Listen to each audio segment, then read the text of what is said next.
Yang pertama yang Islam orang Jawanya orang Aceh. Yang kedua ibu kota negara Republik Indonesia jadi Pulau Jawa, maka perada pegah kedih pecut. So yang Islam orang Jawa orang Aceh. Pada kerajaan Samudra Pasir kebedah dua ulama adik abang. Yang pertama Maulana Malik Ibrahim, yang kedua Maulana Ishak.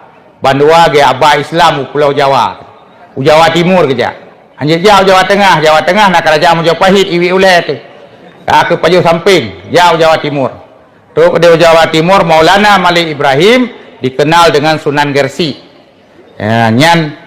Sunan Atpurokut Wali Songo yang tertua di antara Wali Songo Sunan Maulana Malik Ibrahim yang dikenal dengan Sunan Gersi.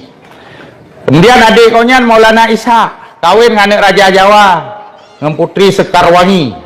Nane gebohnan Ainul Yakin. Wate Kamalim dikenal dengan Sunan Giri.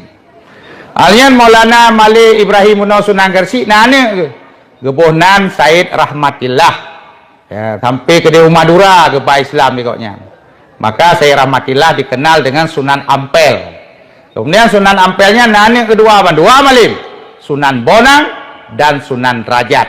Menyamenan yang Islam orang Jawa Timurnya Ban Limandra ulama Aceh keturunan Sayyid, keturunan Habib, Sunan Gersi, Sunan Ampel, Sunan Bonang, Sunan Rajat, Sunan Giri. Yang malimong.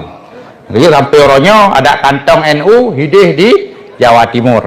Kemudian Ledro Wali Songo yang Islam orang Jawa di Jawa Tengah. Ledro Wali Jawa Tengah. Tidro tak kayak orang Aceh Sunan Kudus. Sunan Kudus itu cucunya Sunan Ampel. Nama asli Sunan Kudus yaitu Sayyid Jafar Siddiq. Dua dro yang asli urun Jawa. Pertama Sunan Kalijogo, Nanan Jogo. Sunan Kalijogo. Nama aslinya yaitu Joko Said. Urun Jawa pakai Joko aja. Joko Said, Joko Tingkir, Joko Samudro sampai Jokowi. Ya, Teta Malik dikenal dengan Sunan Kalijogo, di Indonesia kan Sunan Kalijaga. Kemudian Sunan Kalijogo ini punya anak, diberi nama Omar Said.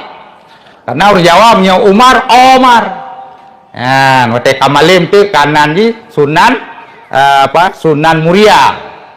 Nah, orang Jawa beda orang Aceh. Orang Aceh, Wate kata Islam Aceh, do kita mengislam nanan ke Islam. Menyenan orang Aceh zaman sekolah Islam lah, lagi kejadian you, nyalah hitam ke pojo, hitam ke beurau. Si putih, si melu, si tangki, si batik, si uki, kan orang Aceh jamu itu dicung juga bonan. Nah, tapi waktu kita mang Islam, draw ke Islam, nanan Islam. Urinang ni Aminah, Fatimah, Sapiah, nan. Uragam makanya nyanyi Yusuf, Abdurrahman, pokoknya kami Islam. Kemudian Nasirlah ulama Aceh. Asalnya dari Kampung Kertau, Pantai Labu, nan goknya Patahilah. Nyan orang Islam dua buah provinsi sekaligus, yaitu Gebah Islam Jawa Barat dan Islam untuk DKI Jakarta. Nyan dua buah provinsi ke kawal siro. Yang Patahilahnya dikenal oleh orang Jawa dengan nama Sunan Gunung Jati. Yang ke si kurun Wali Songonya dua ada saja orang Jawa, lain ulama Aceh yang berasal dari Kerajaan Samudra Pasir. Nah, buka. Wateka berhasil dakwah Wali Songo di Jawa. Ya awal orang Jawanya Hindu, Buddha, dan nayahana agama sama sekali. Si kurang belum 5% berhasil ke Islam orang Jawa. Sampai terakhir keturunan Raja Majapahit, keturunan Hayam Wuruk yang kelima, namanya Prabu Brawijaya V. Kita mengislam, kan? Tetru hidayah Allah. Mamnya Raja Jawa, Raja Hindu kayak teman Islam, puh apa teman? Rakyat merere kita meng. Ya. Kemudian Prabu Brawijaya V-nya supaya nak kuat Islam oleh Sunan Gersi, Maulana Malik Ibrahim, gepekawinlah dengan ada perumoh koknya. Sonan ada perumoh Sunan Gersi, namanya Darwati.